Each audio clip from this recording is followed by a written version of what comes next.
네, 안녕하세요. 인슈백 가족 여러분, 이로운 강사입니다.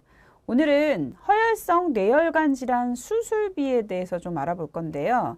사실은 허혈성 뇌혈관 질환 수술비뿐만 아니라 사실은 상품 비교를 좀 해볼 거예요. 뇌혈관 질환 수술비냐, 진단비냐, 아니면 뭐 뇌출혈, 뇌졸중 뭐 이런 것들 좀 비교를 하면서 사실은 이제 가장 많은 질환부터 해서 좀 비교를 해보도록 하겠습니다.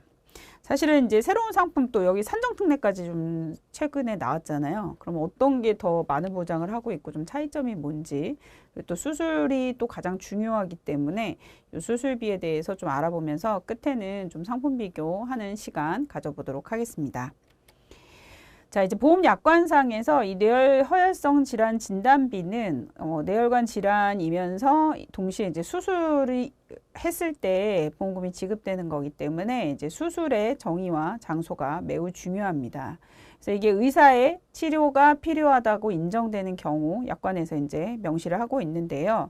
의사의 관리하에 이제 치료를 직접 목적, 그죠? 치료를 직접 목적으로 해야 되는데 이 치료가 뭐냐면 뇌혈관 질환 치료를 해야 돼요. 어쨌든 그리고 이제 직접 목적으로 하고 의료기구를 사용해서 생체 우리 몸의 일부를 절단하고 절제를 해야 됩니다. 절단은 이제 자르는 거고 절제는 자르는 것뿐만 아니라 없애야 돼요. 이제 생체 밖으로 꺼내가지고 이제 없애는 거, 절제해버리는 거, 잘라서 없애는 걸 이제 절제라고 하는 조작을 가하는 것을 말합니다. 이때도 또 그냥 손으로 하거나 뭘로 하면 안 돼요. 의료기구를 사용해야 돼요. 반드시 어떤 의료기구를 사용해야 된다는 약관에 조건부가 굉장히 많이 붙어 있어요. 그래서 지금 현대의 수술들은 어떻게 보면 이런 것들을 뛰어넘는 것들이 굉장히 많거든요. 애매모호한 게. 그래서 수술의 정의에 해당하느냐 아니냐에 따라서 또 보험금 분쟁이 달라지기 때문에 여러분들이 똑같이 이 수술의 정의는 지금 변함없이 똑같거든요. 그래서 요거를 좀 기억을 해 두셔야 됩니다. 이제 최근의 수술들은 또 이런 단계들을 뛰어넘기 때문에 그러면 이거를 뛰어넘었지만 기존의 수술 방법을 똑같이 이제 구현해낼 수 있는 것들은 신의료 기술로 이제 인정을 받게 돼요. 기존의 수술을 대체할 수 있는. 그래서 신의료 기술 평가위원회로부터 안정성과 치료 효과를 인정받은 최신 수술 기법으로 절단 절제 조작을 가하는 것을 수술로 인정하겠다. 이렇게 명시가 되어 있습니다. 그래서 기본적으로는 자택 등에서 치료가 곤란해서 국내 병원 또는 국외의 의료기관. 우리가 뭐 실손의료비나 이런 것들은 국외에서 하는 거는 이제 안 해주잖아요. 그런데 이제 수술 같은 경우에는 국외에서 하시는 경우도 인정을 해주고 있습니다.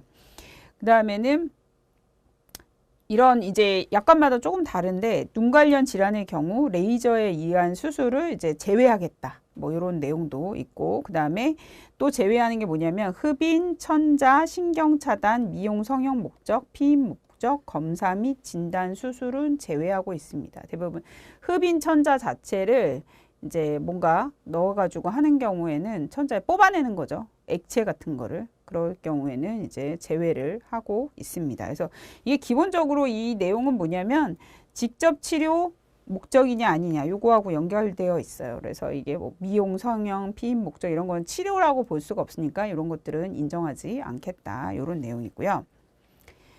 자, 그러면 뇌혈관 질환의 수술비에서 약관 내용을 한 번 더 살펴보는데요. 여기서 정의가 뭐라고 돼 있냐면 회사는 피보험자가 이 특별약관의 보험기간 중 뇌혈관 질환으로 진단이 확정되고 그러니까 이게 이제 필요 충분 조건이에요. 진단이 일단 나와야 돼요. 우리가 뇌혈관 질환에서 보장하는 모든 질병을 다 수술을 했을 때가 아니라 그거는 이제 질병 수술비겠죠. 진단이 해당 그 뇌혈관 질환으로 진단이 먼저 확정되고 그 진단 확정된 질병으로 치료를 직접 목적으로 딴 거 수술한 건 안 되고 이 진단을 치료하기 위한 직접 목적으로 수술을 받았을 경우에 수술 1회당 그죠? 근데 여기서도 확인을 하셔야 돼요. 수술 1회당 상품을 주는 상품도 있고 아니면 1회